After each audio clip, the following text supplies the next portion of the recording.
Hello there, in this tutorial I'm going to show you how you can use Ornatrix for Cinema 4D to generate hair from mesh strips like polygon planes or tubes using the hair from mesh strips modifier. As you can see, I have the final hair object, or more or less final hair object here, and the hair is attached, is grounded to the head, so we can move the head and the hair will follow it. Okay, let's get started. In this simple scene, I have two mesh objects for the hair. One is just a bunch of polygon planes merged into one object, and the other are some tubes that I will use for the ponytail. To generate hair from tubes, both ends have to be open like this.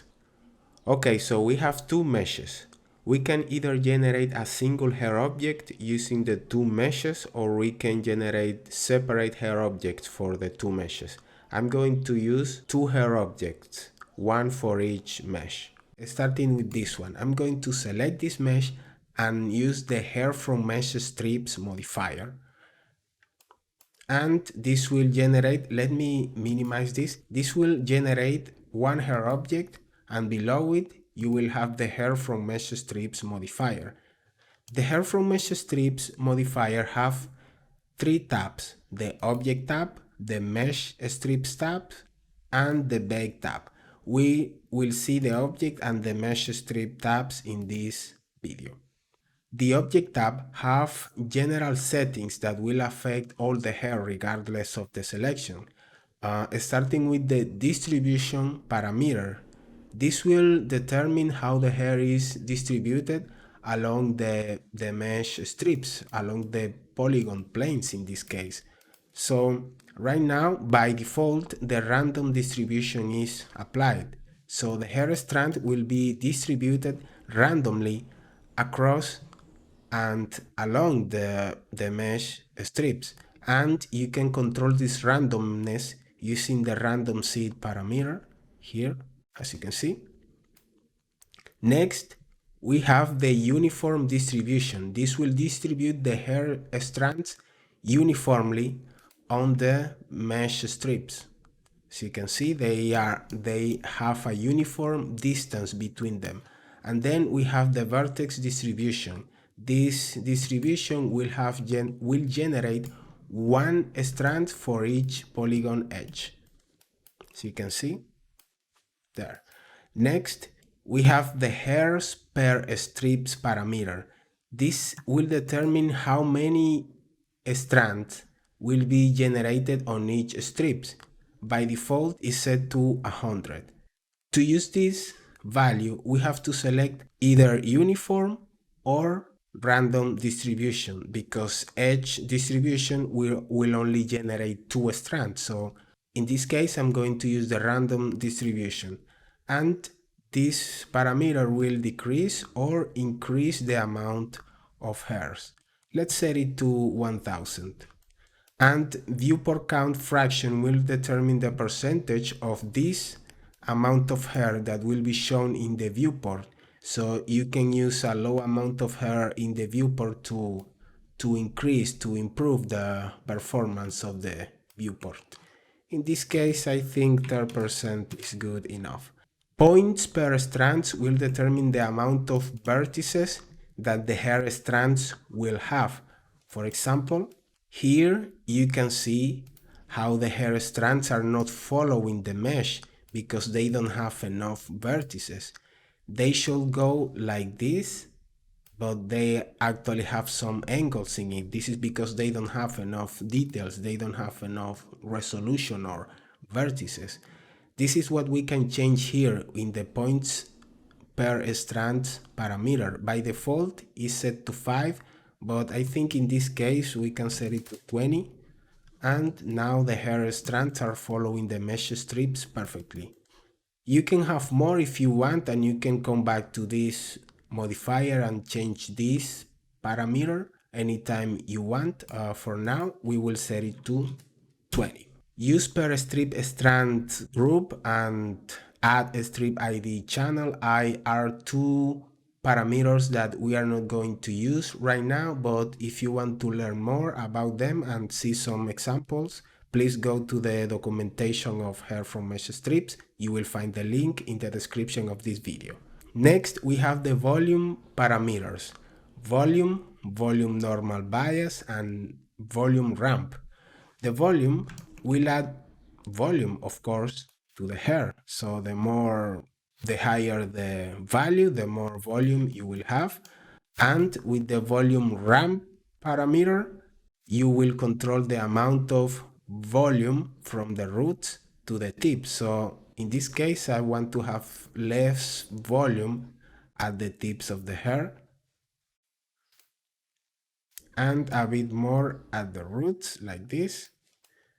And I'm going to decrease it here as well, to decrease the general volume and decrease the volume in the middle as well, like this. Maybe a little bit more like this, and decrease it on the tips. There you go. Now the hair tips go under this accessory here. Okay, next we have the mesh strip tabs. The mesh strip tabs contains a list of all the mesh objects used to generate the hair.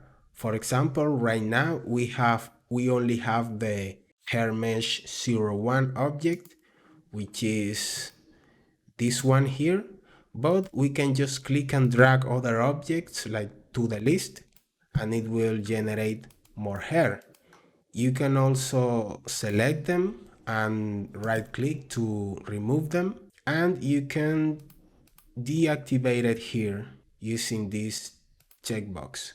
Next, we have the hide mesh strip option, because sometimes we may have too many objects in the viewport with the hair on top, so we can just go into hair from mesh strips and activate this option to just hide the meshes, not the hair, just the mesh strips, as you can see here. Next, we have the selected strips settings. We have some tools here that will allow us to select individual strips to apply individual settings to them. So the settings in this section will only be applied to the selected strip or strips, while the settings in the object tab will affect everything, all the strips, regardless of what is selected in the mesh strips list. And as I was saying, to select individual strips, you can use the selection tools that you can find here. You can use select all, select none, live select tool, rectangle select tool, select previous, and select next. For example, here I'm going to use the live select tool. Notice how we have some red lines here. Each red line represents one strip, and also it represents the direction of the hair, the flow of the hair. Here we have the root of the hair. This is where the hair starts. This is where the hair will be grounded to the scalp. And if we move over here, and I'm going to hide this object so we can see the tips of the hair, and I'm going to hide the accessory as well, you can see that the red lines end in an arrow. This represents the tips of the hair. Okay, so I'm going to select one strip and apply some modifications to it. For example, this one. And now every parameter here is activated, and every change here will affect only the selected strip. For example, the hair per strip parameter is set to 1000. I can decrease it only for this particular strip, or I can increase it as much as I want for only this particular strip. I can change the volume amount only for this strip. As you can see, only this strip is being affected. And I can also use the reset selected strips to reset the parameters here, and they will be reset to the parameters set in the object tab. Okay, next we have the direction parameters. In some cases, when importing the hair strips into the hair from mesh strips modifier, not all the strips will be pointing in the right direction. In cases like that, you can select individual strips like this. I'm going to just use this selection, and you can click rotate selected strands to rotate it. Now you can see that the hair are pointing in this direction.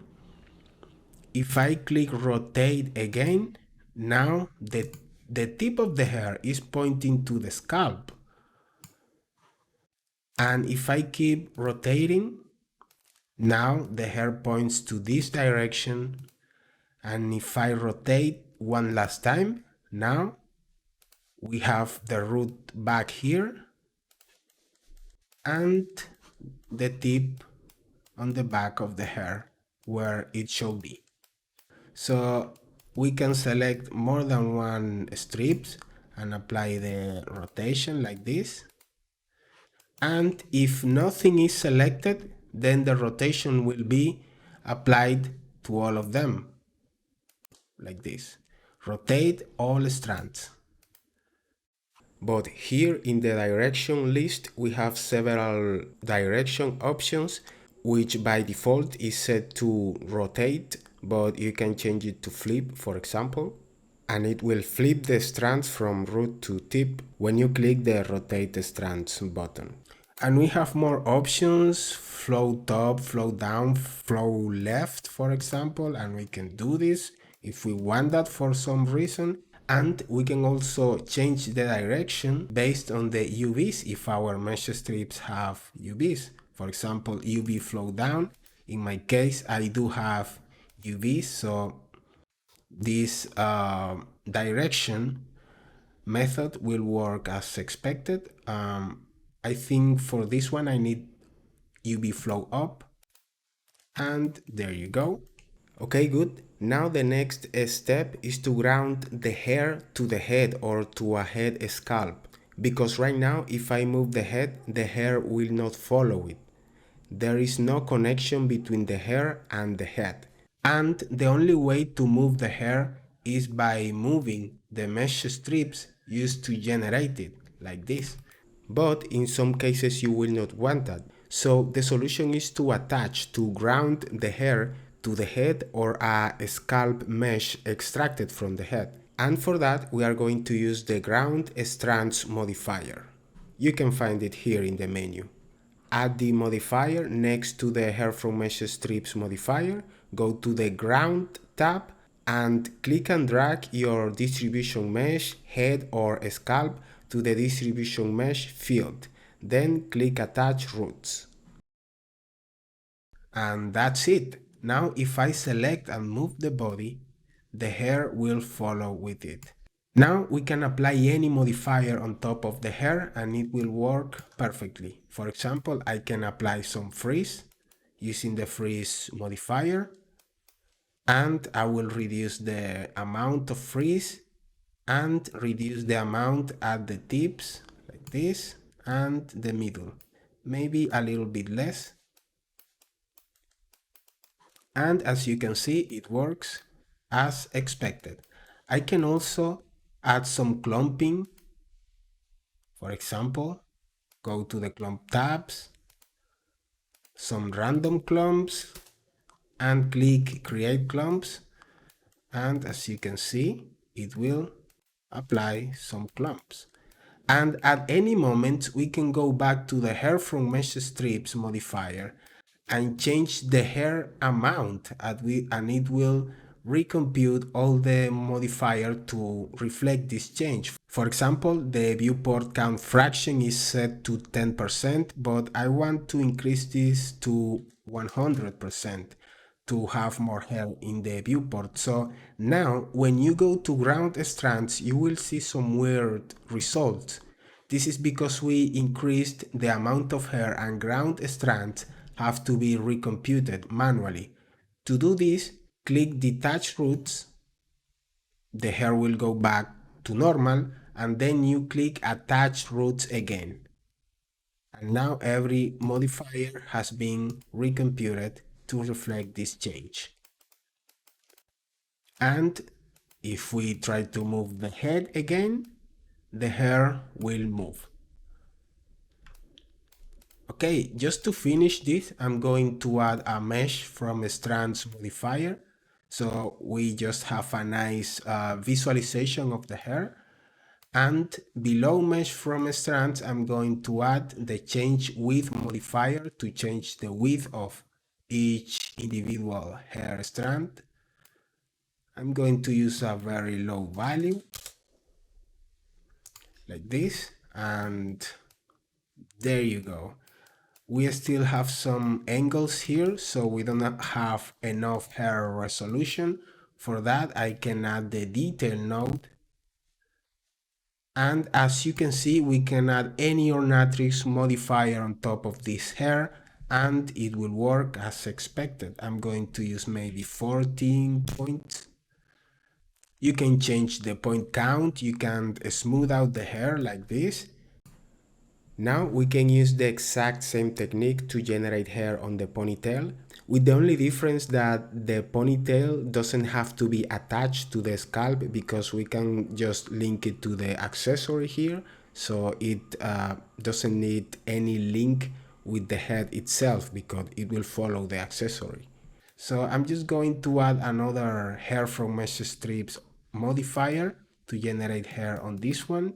And as before, increase the point count, the points per strand, and increase the amount of hairs. Then I'm going to add mesh from strands again and change width, reduce the hair width like this. I'm going to also hide the mesh strips as before, and there you go. Now we can add some frizz maybe. This is too much, and decrease it at the tips. And there you go. Now we have some hairs generated from Polygon tubes and from Polygon planes. This is all for now. Thank you very much for watching. Please check out the links to the documentation in the description of this video, and if you have any questions, please let me know in the comment section.